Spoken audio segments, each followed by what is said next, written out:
Thank you for a wonderful introduction, and I am super excited to be here at your fine institution, even though you're just up the street from me. I've not been to UT Southwestern, so this is really a privilege and honor for me to come and talk about a little bit of the work that I've been doing over many, many years focused on cancer health disparities and community engagement. So thank you, Dr. Martinez and Dr. Nesbitt, for this wonderful introduction. And might I also say, I was really encouraged and heartened by all of the wonderful presentations that I saw today that are focused on health equity or focus on reducing barriers, improving solutions.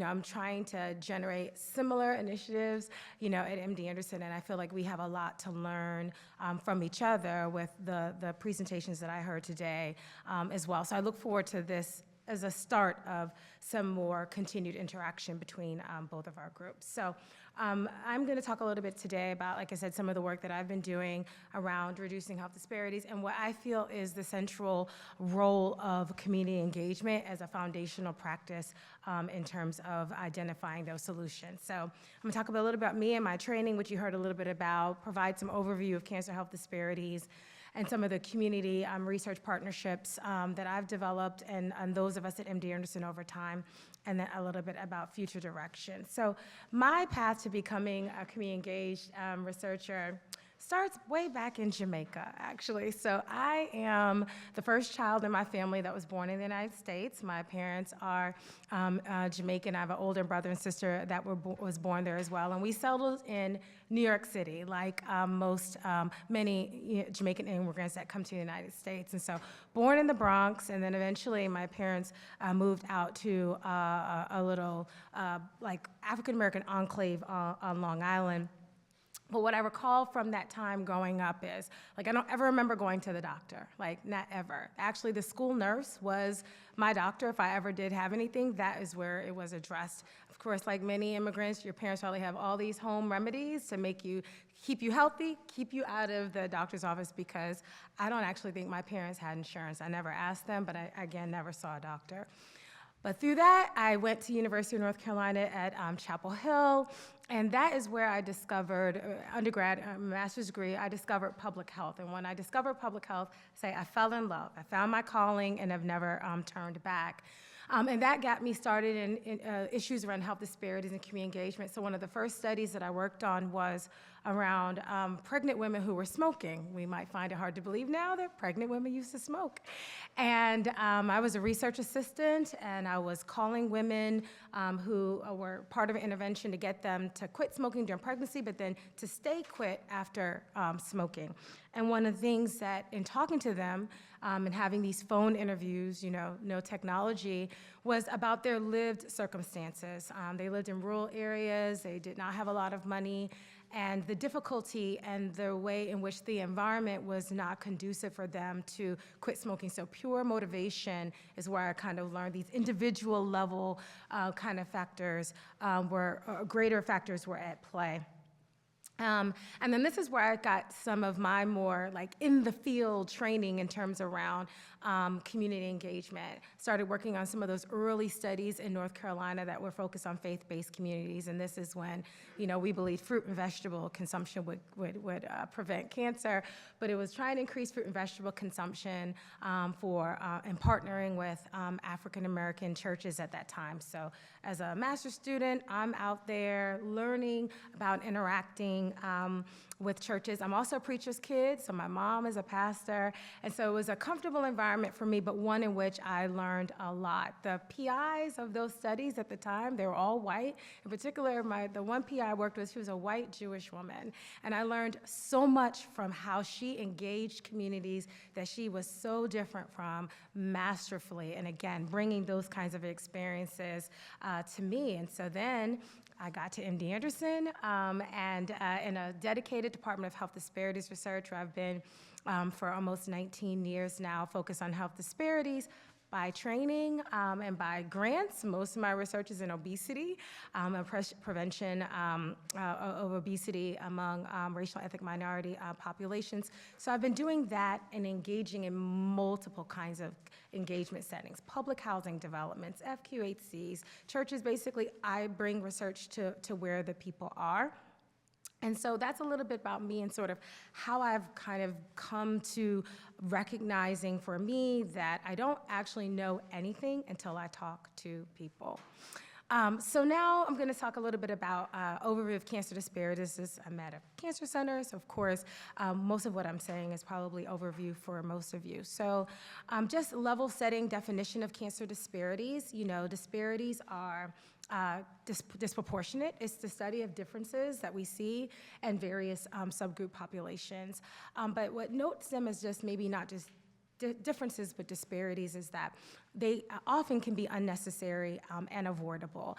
They stem from sort of our institutional and government policies where we choose to invest from a taxation perspective, businesses, where we choose to locate healthcare kind of drives is some of the underpinning of some of these disparities we see. And often unfair and unjust. These are not due to anybody's personal choices and decisions. It's also often systemic and consequences of non-medical drivers of health that we see.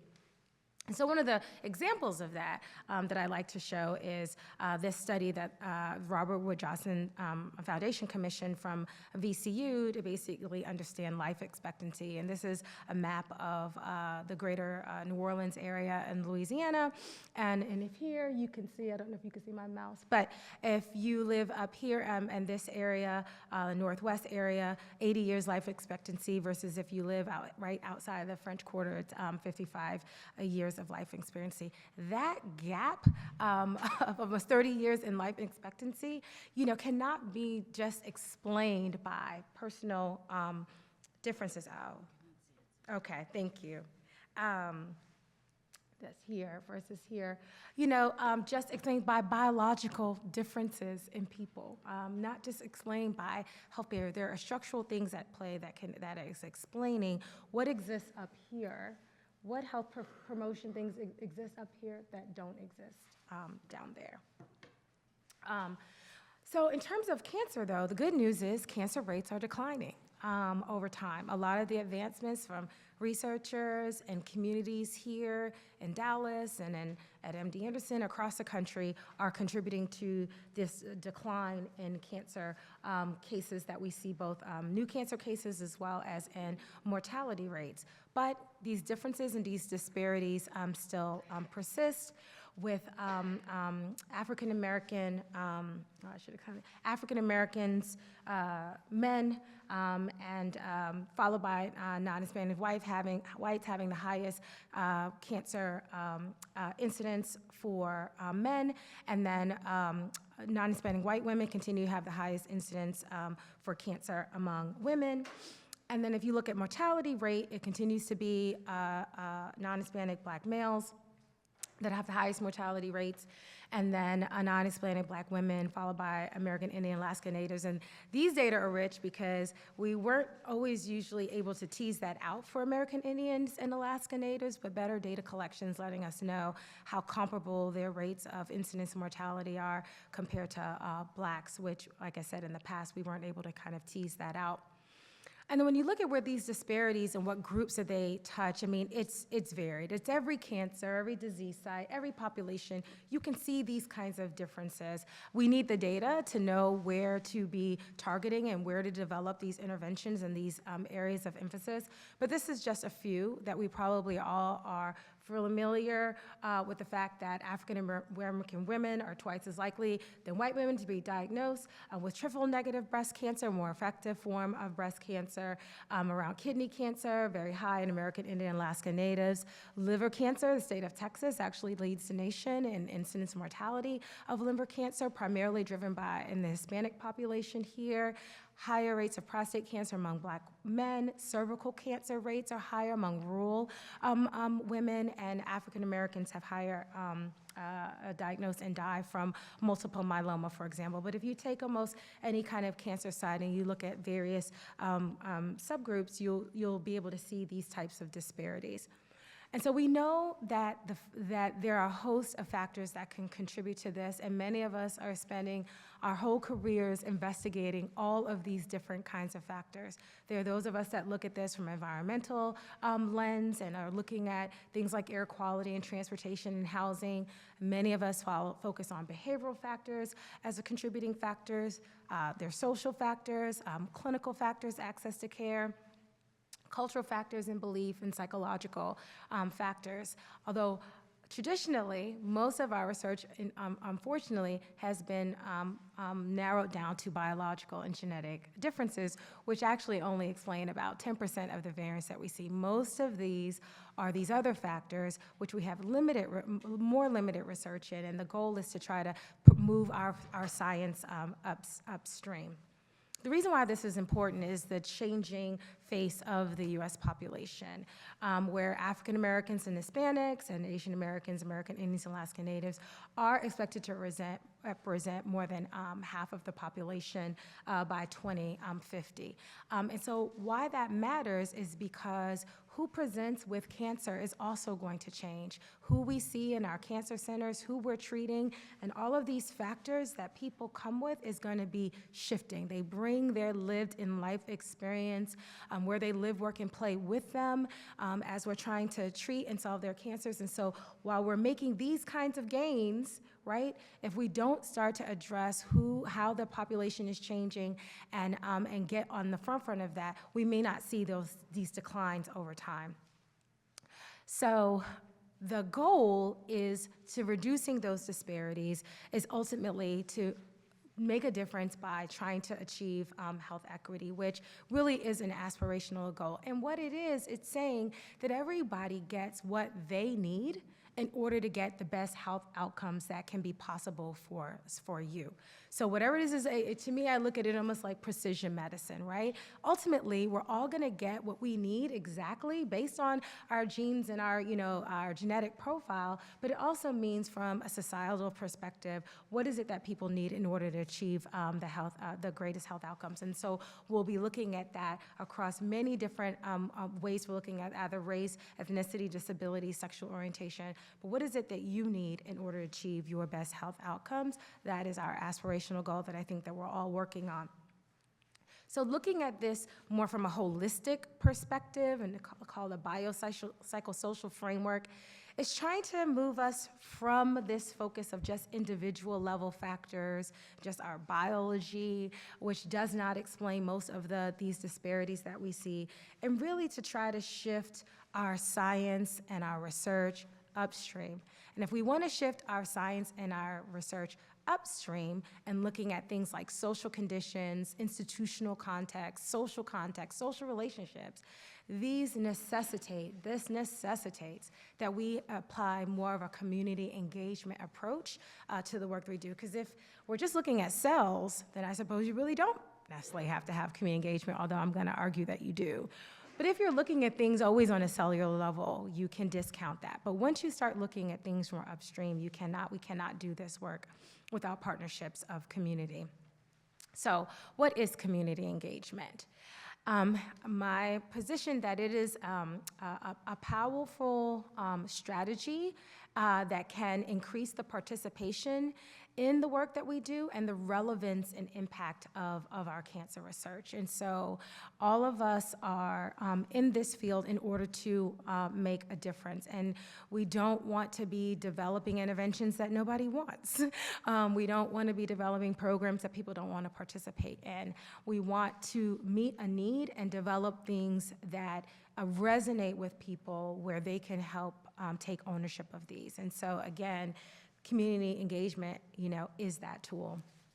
So it's the process of working collaboratively with and through groups of people affiliated by geographic proximity, special interests, similar situations. In a minute, I'm going to talk about sort of my definition of, community and what that is. But this is CDC definition, and the goals of engaging communities is to build that trust, to enlist new resources and allies, bring more people into the fold help us as researchers do our jobs better. We have unique training, but community members have unique lived experiences. How in partnership can we work together to ask and answer these kinds of questions, and ultimately to create these as lasting, long-standing collaborations? And so the thought of involving communities in research is not new, and there's a science to community engagement, if you will. And these are just some of the theoretical frameworks and foundations that underpin this notion of involving communities in research. And so if we look at the social determinants of health framework, which I basically kind of outlined in another slide, that's looking at multiple levels of influence, either be it social, economic, and environmental conditions, as well as ecological models that kind of look at that multiple influence. You have social capital theory, which was, I used this a lot when I was getting my master's degree. I really enjoyed understanding relationships and networks and how we are in relation to each other. And I think another speaker earlier today mentioned this notion of community and networks.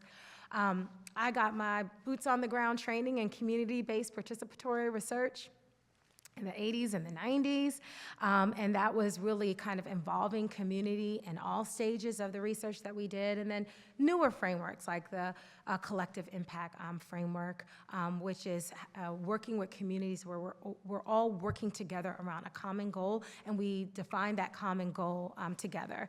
And some strategies or solutions I'm going to talk about in a minute utilize many of these frameworks that you see outlined here. And so there's a big difference between research that's performed on people, on populations and communities, or even in them and with them. And the argument is that we would like to move from doing things on, we move away from calling people subjects, instead participants or calling them patients, and ultimately trying to say that we're doing research with people. And when we think about communities, you know, it depends on the way that you think about it. I think that very often people say communities, and for some reason it connotes someone other than you. It's an other thanism. So that community over there. But we're all part of a community. We're all patients. We all have something. If we don't have it now, we're going to get something. That's a community. Families are communities. Nonprofit organizations and stakeholder organizations are communities. Our various cultural groups that we're a part of is a community. Faith-based organizations, clinic partners. The public is a community. So you are the community, right? So when you're talking about it, it's not these other people who seem to be different than you, it's you too. And then when you are thinking about the science that's being conducted, my thinking would be, I'm sure you would like to know that that researcher has engaged your community whenever it is that they are addressing that, whatever that condition is. So that whether it be young adults and AYA cancer survivors, I'm not young anymore, nor am I a young adult cancer survivor, but they would want to know that you're engaging with other people like them when you're asking and answering these questions. Survivorship communities, whatever it is that we're talking to these folks about what it is that we're doing and not applying our lens from a community that we're not part of. I think it's kind of basic, but I think that if we think of people as other than us and that we're not a part of a community, that's what helps with some of the disconnection. So there's a continuum of this kind of partnership and collaboration and engagement that can just go from outreach, which is sort of more of a minimal interaction, all the way to things that we might include shared leadership. And each one of these columns or buckets are good. They're all good. Community outreach is not bad, and consulting is not bad, and involving. Shared leadership is not necessarily always the gold standard. It is, though, to engage with the community to a level in which they are interested in that engagement and have the capacity to do so. So I've done a lot of work with like churches, for example, and I'm really clear, some of them they just want the outreach consult. That's it. We're good. We have a day job, right, which is saving souls. You can do the shared leadership, with someone else. And others might be like, no, we are really interested in this topic. We have expertise here, and we really want to lean in. And that is, you get to deciding what level that is in consultation and collaboration, but don't want to walk away to say that something is better than nothing, and that we don't want to, make the good the evil of the best. The principles of community engagement, what we're trying to achieve is mutual trust and respect, inclusivity, collaboration, empowerment, transparency, mutual benefit, and accountability. And these are just a few. I can use sort of other words and adjectives to describe what those principles that we're really trying to foster on a day-to-day, basis. And so at Anderson, we have a whole host of external partnerships that we've developed over time, including professional partnerships and collaborators and stakeholders, and community partnerships and collaborators and stakeholders, and that all of these partnerships and collaborations and engagement opportunities are needed for the task that we have at hand, the large task of trying to figure out how to work together to reduce these cancer disparities.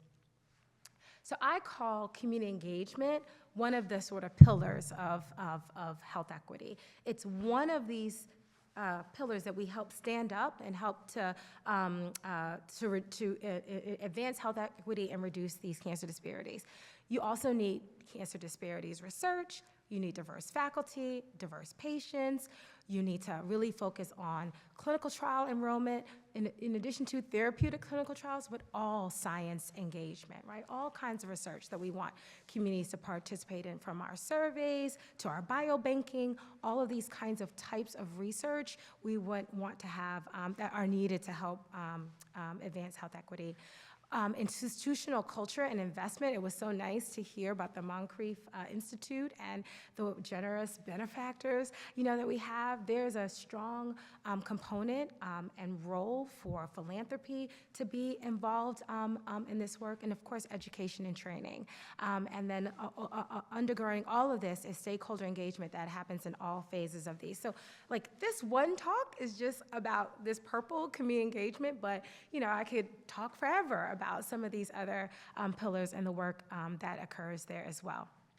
So next, I'm going to move quickly, just so I leave some time for Q&A, to what are some innovative community engagement and programs, i.e.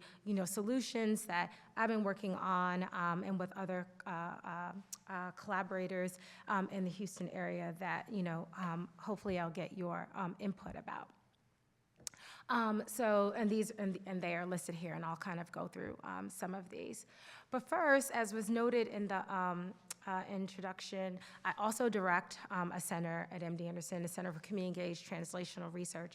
And as part of our community outreach and engagement efforts, we're the arm that tries to connect the communities to research more closely.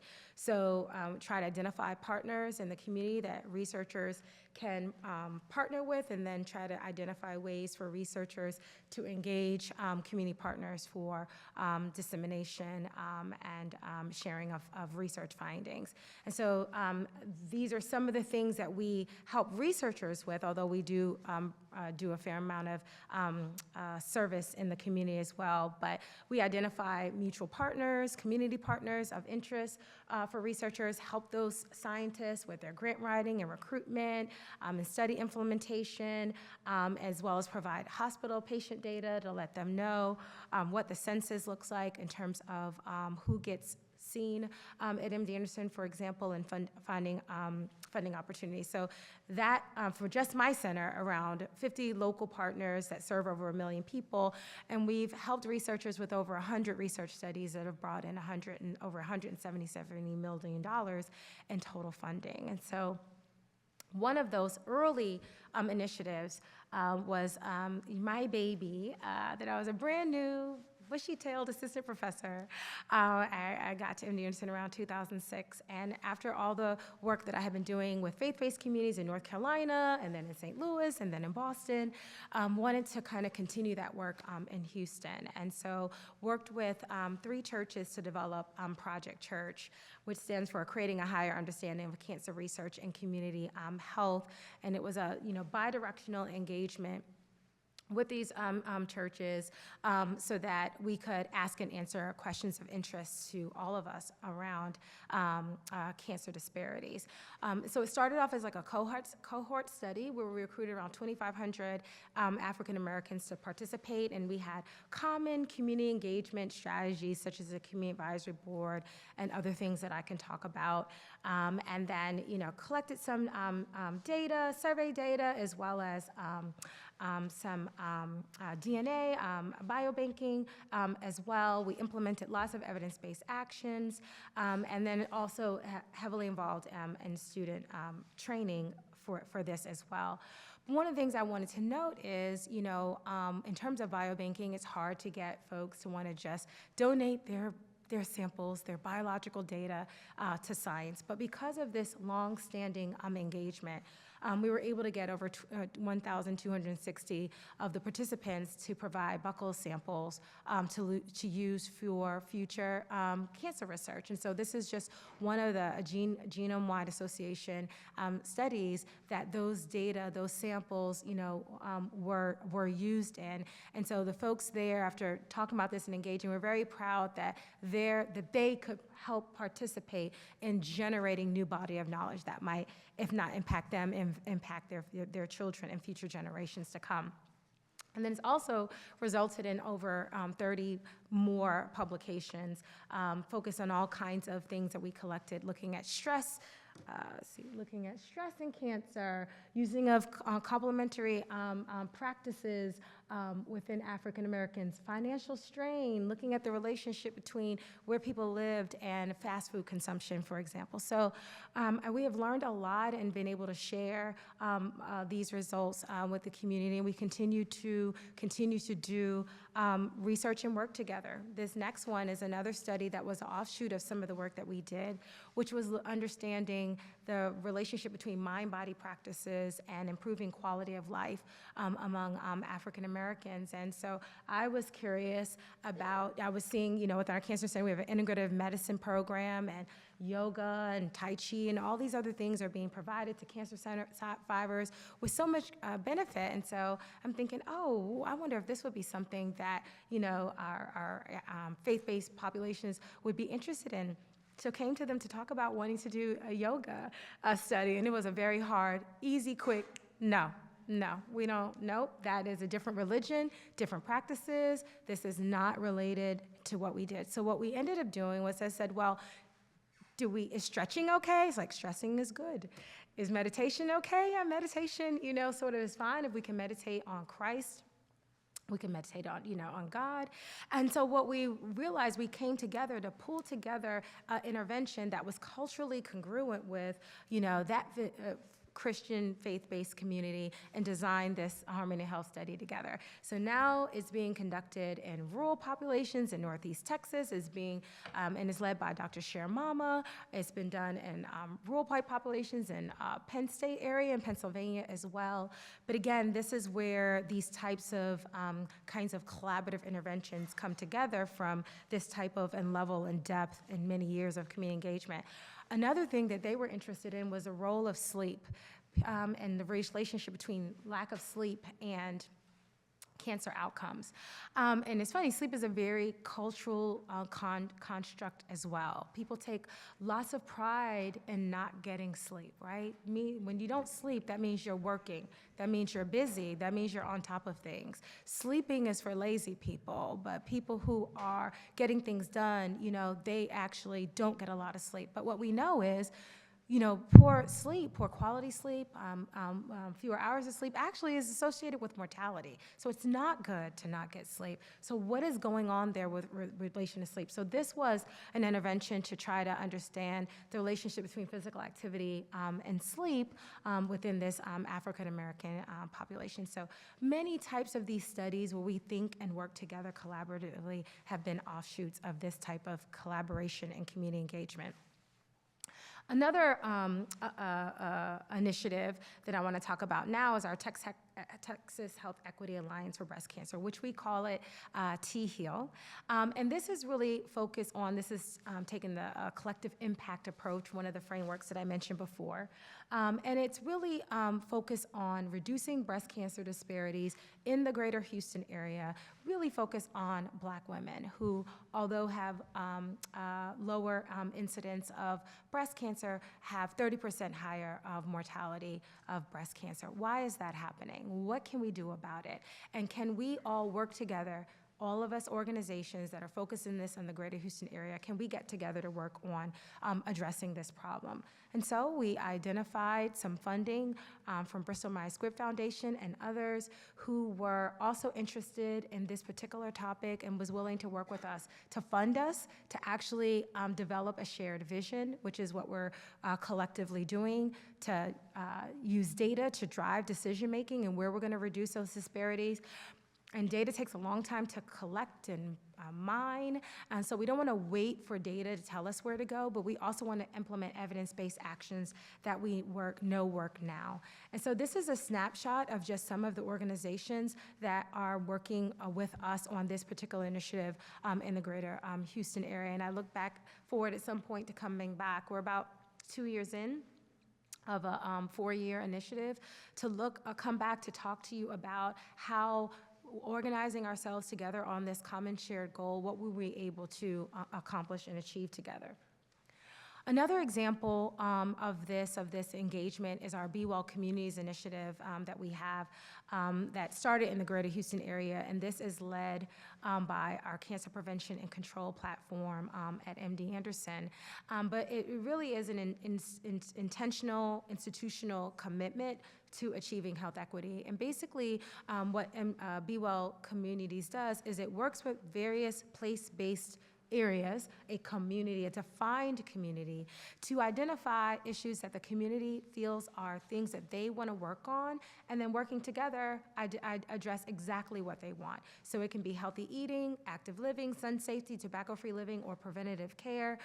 It is working with those groups that already exist in the community in order to help achieve these goals. So one of these areas is in Baytown area of Texas, and this is just a snapshot of like some of the impact that this kind of engagement has achieved, such as like 4,000 hours of capacity building and technical assistance. It's run by a steering committee where people are very invested and involved and feel like this is going to lead towards long-term change, for example.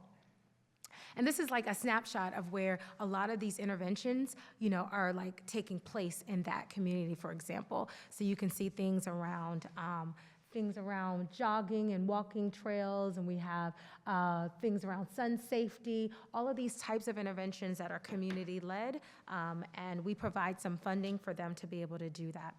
And then most recently, we have moved into an area of high poverty area in Harris County, in a particular neighborhood called the Acres Homes community in Harris County, and also an area that has high rates of uninsurance and lots of food insecurity, to apply that same Be Well's community framework to our Acres Homes area. So we recently received a U54 grant from NCI in order to develop this Acres Home Cancer Prevention collaboration. It's built on what they are already doing in the Be Well's Acres Home in terms of evidence-based service provision and how we can combine that with science and discovery. So this is the research arm of something that had already been going on and started in the community. So I can answer any questions about that, but we're focused on obesity-related cancers in this community because that is what the community feels is of most concern. The next program I'm going to move to is our community science program. And our community scientists are community members that want to weigh in on science. And many cancer centers have a similar program to this, and they call them engagement studios and other types of ways to describe it. But these are community members that we provide a little bit of training to around sort of like, Research 101. But they come with their natural curiosity, inquisitiveness, desire to really change the trajectory of the science that we're doing so that it benefits the community. Our scientists, researchers meet with them on a 1-hour session researchers pose a problem, a research project, and they are provided with that rapid feedback about how to improve that. So we've published a paper on some of the work that we've done there, but this particular program is part of our CTSA, so it's in the Northeast Texas area, it's in the Rio Grande Valley, in Houston, and now we're expanding it out to the El Paso area. And so we have almost 160 community scientists across these regions that have been trained and participate. And they have participated in over 140 feedback sessions. That's the name of the sessions. And this is, I'll share a little bit about the demographics in a minute. So I mentioned in Houston, Northeast Texas area, in the Valley. And so our community scientists, this is the sort of breakdown of who they are, race, ethnicity, in terms of percent of Black, Hispanic, and whites. And you can see the diversity in terms of education, about 20% cancer survivors, and about 51% are caregivers as well. And when we evaluated this program and we asked community scientists, you know, what do you think your contributions to research in these areas have been? And they feel like 100% that their feedback was valued, that the researcher was really listening, that it's worth their time, that they really believe that the feedback they're providing is going to improve the projects. And then this was some of their top 4, you know, contributions to the research project. 899 is there because we asked them this after every session. We asked them to fill out this form to say, what did you think about this session? Did you think that your input was helpful in this session? And this is the sum of the feedback that we provide as there. And then this is what researchers think about engaging with communities. They find it valuable. They feel like it increased their sensitivity to the community. They got ideas about how to inform the community about studies, and got important feedback about feasibility. And what they're finding is like all these things that aren't working, all these problems I'm having with my science, ding, ding, ding. If we just talk to community members ahead of time, maybe we could avoid these problems, but definitely when I'm having problems now that this is where they want to go. So we're trying to get them to come to talk to community members when you have an idea, not just when it's broken, but come when it's an idea, and all along the way you'll find that your research is better. And so this was a quote from one of the faculty members that utilized community service, that she felt like this was a direct benefit to her science, and she looks forward to participating with them again. And so the last program that I'm going to talk about is our research navigation program, and this is focused on clinical trial enrollment. And so just as we have patient navigation, and there is a strong history that patient navigation improves timely treatment, timely screening.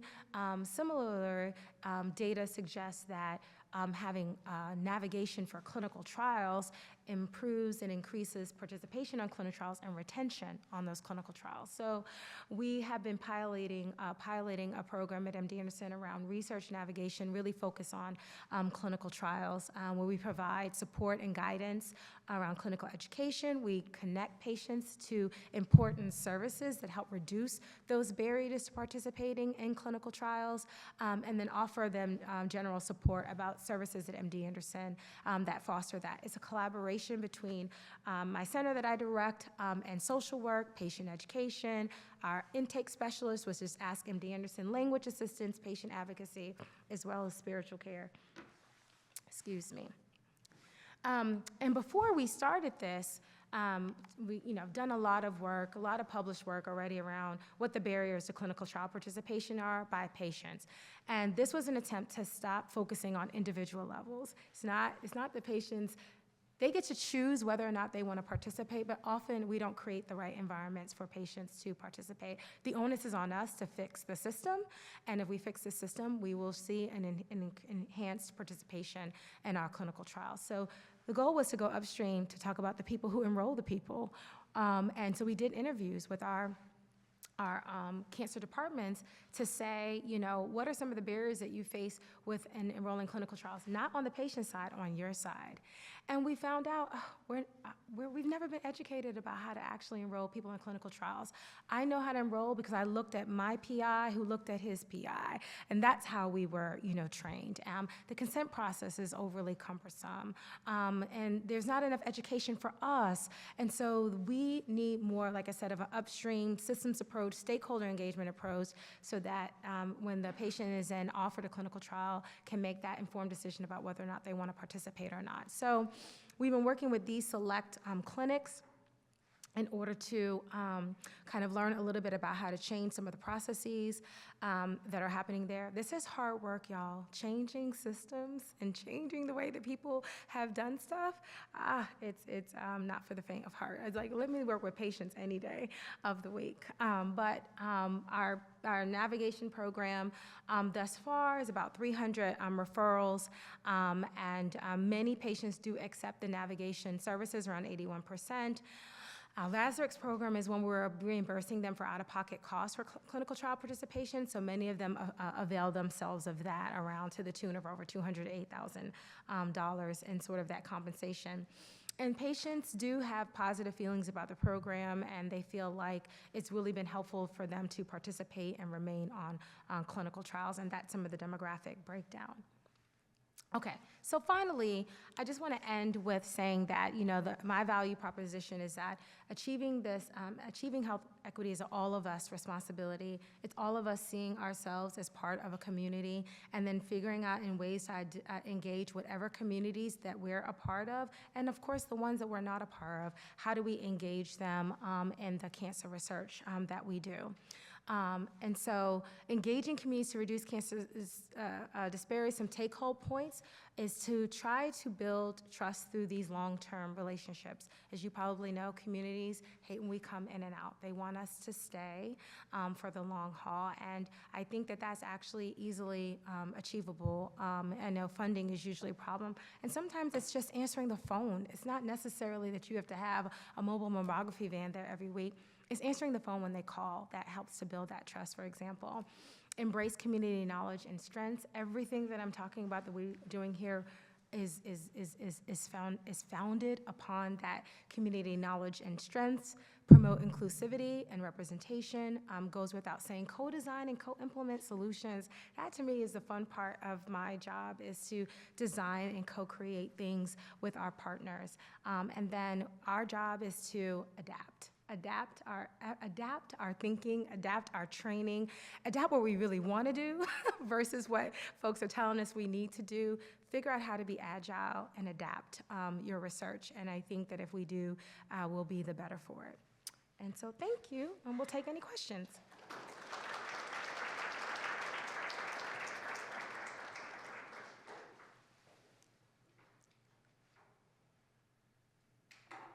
Yes, Dr. Martinez. Mm-hmm. And it seems like it's basically you're asking the community what they want to achieve. Yes. And you're helping them achieve it. Yes. Versus other programs in which we're deciding what we want them to achieve, and we're going and imposing that. Exactly. So can you talk a little bit about how you implement it and how the community decides what the goal will be? So it's a very extensive process in terms of doing that, and it involves local government. So if you take the city of Baytown or the city of Pasadena, it goes from government down to schools, healthcare settings and organizations, and then, you know, down to the public. But in each of these committees, the community identifies people that should be at the table, and that becomes the steering committee. And the steering committee meets over many, many weeks and months to get to that prioritization, to identify these are the evidence-based actions that are available, these are some of the strengths that already exist in your communities, and these are some of the gaps. What is it that we should work on together? And when that list of things are identified, and then they set out on a roadmap, Be Well Communities is funded very often by either MD Anderson or some of the oil and gas companies in Houston. So then once those priorities are identified, there's funding available to then hand back to the communities to implement. So you want a biking and walking trail, and that's important. Let's get some monies down to the local government in order to build that for you, for example. Oh gosh, it's so it's so connected to so many government programs and services. They spend a lot of time advertising, promoting. So in some other and the person that runs this program, Dr. Ruth Ruckus, you know, she's another great person to kind of come and invite to kind of talk about this in some greater depth. But yeah, but they use multiple communication channels to advertise. So for example, in our Bewell Acres Homes community, which is a predominantly African American neighborhood, there was already an existing community-based organization that developed a newsletter. We help fund the newsletter now. And so now that newsletter that might have been more locally, it gets to every single community member, both in print and electronically. So that's like the added value that we can bring to things that are already going on. Great question. Yes. I have a question. How do you address the population moving, moving away from faith-based organizations or churches and still getting that message to populations that may not be found in churches or church-related activities? So, you know, I feel like this is where we constantly need to develop more and diverse community partnerships, because people are out and about. They are living their lives. I mean, some people are home because they are homebound, but most of us are not homebound. We kind of work, we're in an educational system, maybe we are members of a gym or some community organization, and my point is we develop relationship with those places. So if it's not a church where it might be people are moving away from, but they're moving away and going someplace else. So lots of folks in my training in St. Louis and even now, in terms of bringing research to where communities are, go to laundromats if that's where people are, right? Go to libraries and go to bookstores. I would camp out in front of a Starbucks all day if that's where people are. In fact, in Houston, before COVID, I would stop at this McDonald's and get coffee every morning. And what I noticed, it would be a group of elderly Hispanics that would come and get their coffee in the morning. And they created their own network and community, talking to one another about whatever. I don't speak Spanish, so I did not necessarily understand what was being said. Now, I don't necessarily want to infiltrate that group, but I'm curious whether or not they would be open in some way for us to talk about health-related things and what they're not getting and not receiving, and whether or not we could partner with them. So people are out. Our job is to figure out where they are and develop those partnerships. If I can ask you a question about the community scientists. Mm-hmm. Who are they? How do you find them? And how do you train them to do? Great question. So community scientists are just me and you know, theoretically, right? And we partner with lots of community-based organizations to identify them and to find them the same way. So we'll go to our FQ8C and say, you know, hey, we're looking for community members who want to help MD Anderson and change the directory of the science that we do, improve what we do. We'll go to LGBTQ organizations and be like, hey, we'd like to recruit community scientists, Asian organizations. So lots of it is just our health educators and community health workers are out in the field doing their normal screening activities, their normal health educating, they're at health fairs, and when they're out there doing their normal job, they advertise for the community scientist program in order to say, this is another way that you can be, more connected to MD Anderson. And so then the training started off as like an in-person, all-day training, which then got reduced to a half-day in-person training, and now we're able to do it virtually. And so that is in the recommendation of the community members. And so we, sort of do various modules of training, but the best part of the training is when we call it like putting it all together. We do mock sessions of how to give feedback to researchers. And when I do those, I don't do them anymore, the mock sessions. They're all timid at first. Like nobody wants to say anything. No one feels like, I don't think I'm credible enough. I don't think that what I'm saying, is important enough. But we kind of tell them to tap into their own voice. The things that you think are important, it is, you should say those things. That's exactly what that person is wanting to hear about. And so now, whenever our researchers meet with community scientists, they are like, man, these people are spot on. And just like anything, it takes time. The more sessions that the community participates in, the better they get at that feedback. Yes.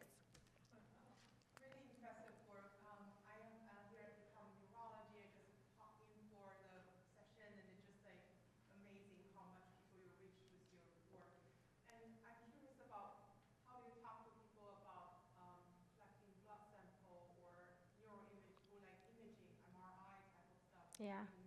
donating their organs to, Carefully.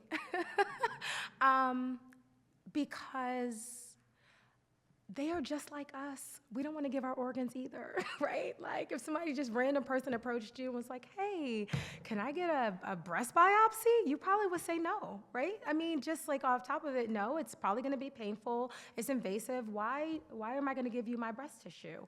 And so that is why this community engagement is so important, because the more that you work together and the more that people trust you and the more that they understand how science does improve health outcomes, the more likely people are willing to, participate. I think about it as that relationship with your physician. If you like your physician, it's likely because that person has built some kind of trust with you. And if you don't, you're going to leave and you're going to find somebody else that you feel like you have this better connection and relationship to, if you can. And so it's not just something you can just say, I'm just gonna go and start asking people to just donate blood.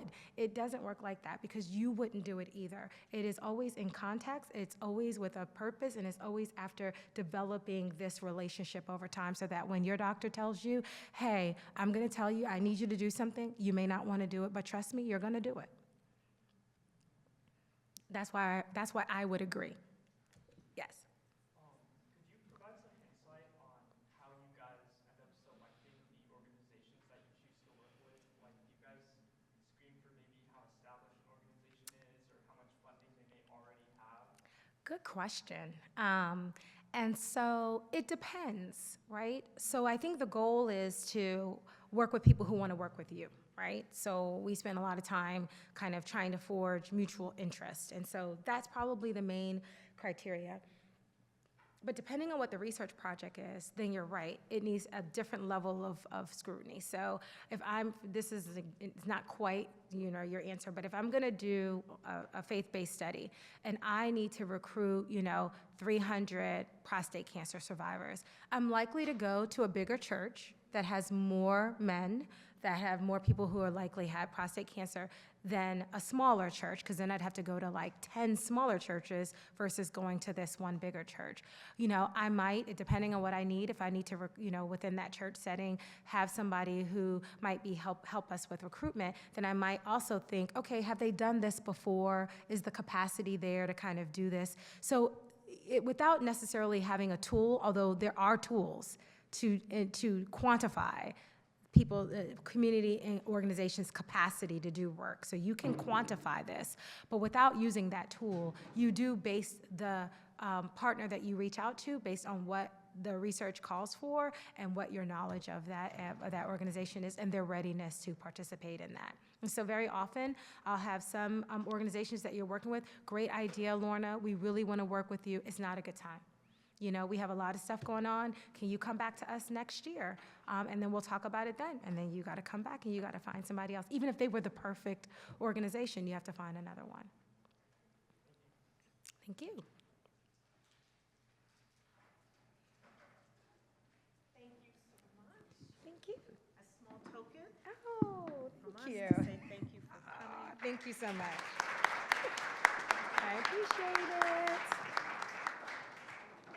Thank you so much, everybody, for participating, and thanks again to all our speakers, including our keynote, and to Dr. Nesbitt for co-sponsoring. See you next year.